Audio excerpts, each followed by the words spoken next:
What is going on, everybody? We're back at the shop today. Gonna be working on the truck. We're actually going to be doing the air dog, the lift pump. I'm not really gonna film much of it, just simply because there's not much room up under that truck to film, and there's literally hundreds of videos on how to do this exact setup on this exact truck. So I'm not really gonna film much. I might film bits and pieces here if I find something that makes it a little bit easier to do a certain part of it, or something. I might film that. But as far as the whole install, Truck Master does a video on it. He literally goes so far in depth in it. I mean, he makes it look so easy. So if you want to watch a full depth video, go watch that one, I suggest. But main reason that I'm working on the truck today is it is losing prime. Ever since I put that Sinister Diesel cat fuel filter adapter on it, it has been losing prime. And at first, let me see if I can open this thing with one hand. There we go. So ever since I put the little cat filter, if I can video it, where's that? I don't know. Anyways, I've got the camera turned backwards towards me. Anytime. What the hell am I saying? I put the cat filter on it, and which I thought this right here was supposedly a good brand. I don't know. I'm still up for debate on it, because I don't think the adapter or the filter itself is leaking.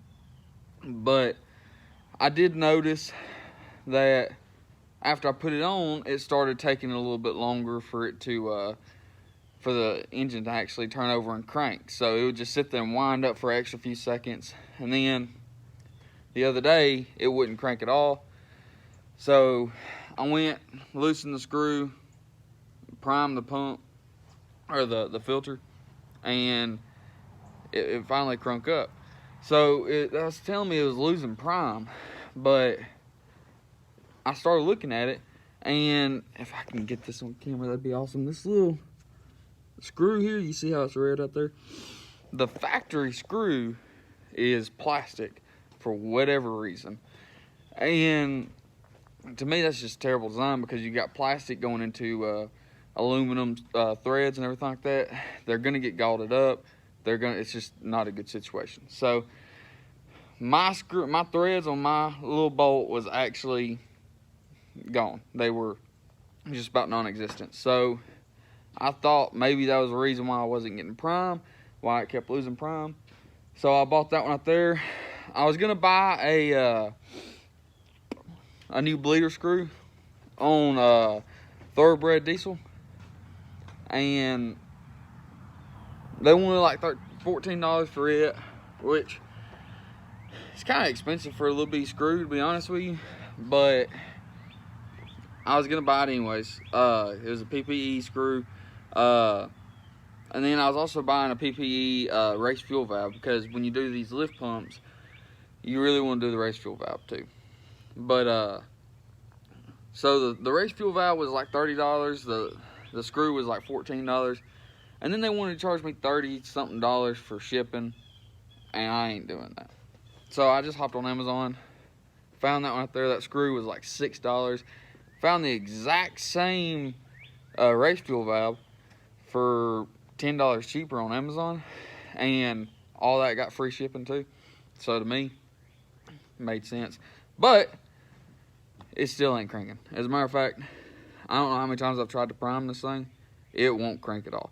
So what I'm gonna do, I'm gonna go get a new filter. I don't think I'm gonna put this Wix one back on, just because the Wix one had a bunch of dirt and trash and stuff in it. So I'm gonna go get a new filter, and I'm gonna put it on and see if that's the issue. If it is, good.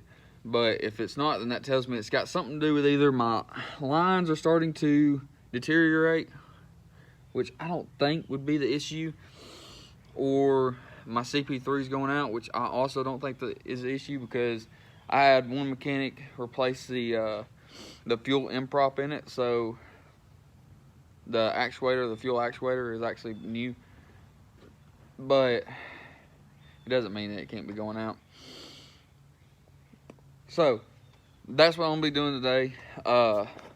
Other than that, if the fuel pump, if this lift pump and the new fuel filter doesn't fix the issue that I'm currently having with it not cranking, we'll have to dig deeper into it, because I don't know. Normally on gas engines, you know, you have 3 major things that crank it up. You got air, fuel, and spark.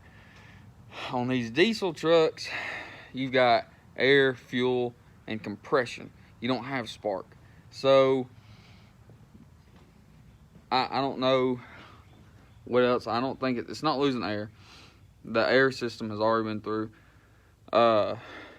So going through the fuel system today, if it's not the fuel system, I don't know what it's gonna be. I'll have to do a little bit more digging. But yeah, I'm gonna get into this, and I'll see y'all in a minute. Yeah. All right, so I just replaced the filter. I ended up just putting the Wix filter back on, the one that I had on it when I bought it, because I was just seeing what it'd do.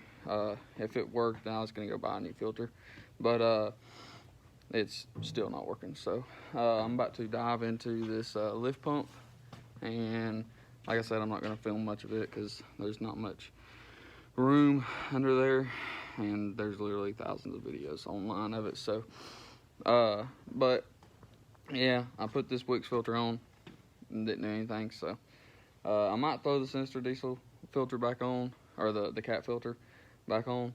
I don't know, since it wasn't it. I'd rather have the cat filter on. I like the cat filters better than the Wix. The Wix just looks cheap to me. It's all plastic. The cat filter is metal, so it just feels like a better product. But and it's 2 micron. I don't know what the Wix is. I'm sure it's probably 2 micron also, but I haven't really looked at it. I haven't done much research into that. But anyways, so I might end up putting the cat filter back on.